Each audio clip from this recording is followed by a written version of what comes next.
Clôture dans le vert ce soir pour le CAC 40. L'indice parisien gagne 0,47% à 5686 points. Le marché parisien qui a été conforté dans l'après-midi sur sa lancée par l'ouverture dans le vert de Wall Street. Les investisseurs qui continuent d'espérer un plan de relance adopté rapidement aux États-Unis alors que les deux chambres ont à présent approuvé la résolution budgétaire ouvrant la voie à une réconciliation budgétaire. Un vote qui devrait d'ailleurs se tenir dans les prochaines semaines selon Nancy Pelosi, la présidente démocrate de la Chambre des représentants. En attendant, Joe Biden et Janet Yellen font feu de tout bois pour convaincre les sceptiques sur l'adoption d'un plan aussi massif. Joe Biden tout d'abord s'est saisi des chiffres de l'emploi publiés vendredi aux États-Unis pour montrer l'urgence d'un tel plan de relance. Janet Yellen lui a emboîté le pas en déclarant que les Américains pouvaient espérer un retour au plein emploi en 2022 si ce plan était adopté. Janet Yellen qui a également dû tenter de rassurer le scepticisme de plusieurs observateurs dont un de ses prédécesseurs qui s'inquiète d'une trop grande pression inflationniste que provoquerait un tel plan de relance.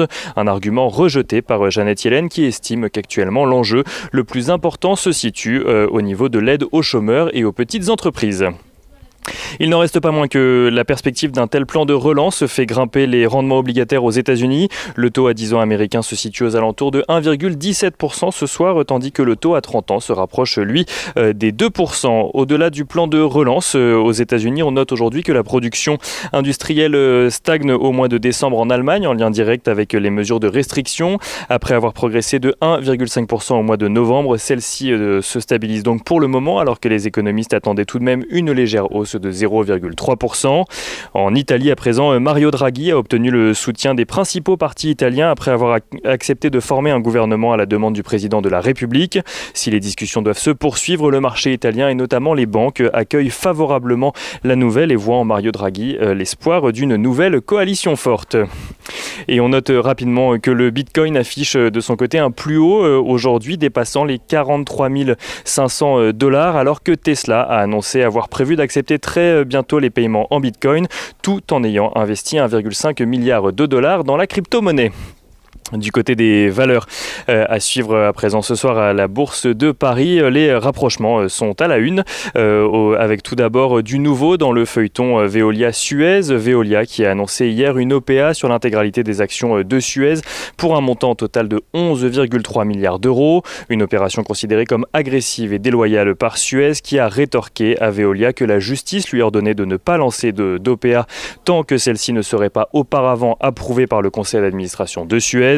Une décision confirmée par le tribunal de Nanterre qui demande à Veolia de suspendre le lancement de cette OPA, le temps de conduire un débat sur les engagements pris par Veolia et sur l'amicalité de l'opération. Bruno Le Maire qui s'est exprimé également pour préciser qu'à ses yeux, cette offre n'est pas amicale et qu'elle contrevient aux engagements pris par Veolia. Le japonais Renesas Electronics rachète de son côté l'allemand Dialog Semiconductors. Dialog Semiconductors qui a accepté ce matin l'offre à 4,9 milliards d'euros en numéraire du groupe spécialisé dans les semi-conducteurs pour l'automobile. Une annonce qui fait d'ailleurs progresser les entreprises du secteur à la Bourse de Paris, à savoir STMicroelectronics ou encore Soitec.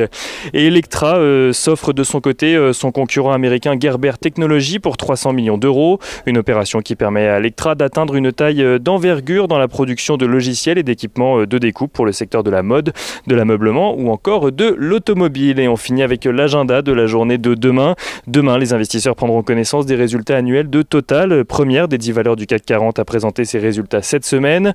Aux États-Unis, où la semaine va également être chargée en publication de résultats d'entreprises, Cisco, Goodyear ou encore Twitter présenteront eux leurs comptes du 4e trimestre.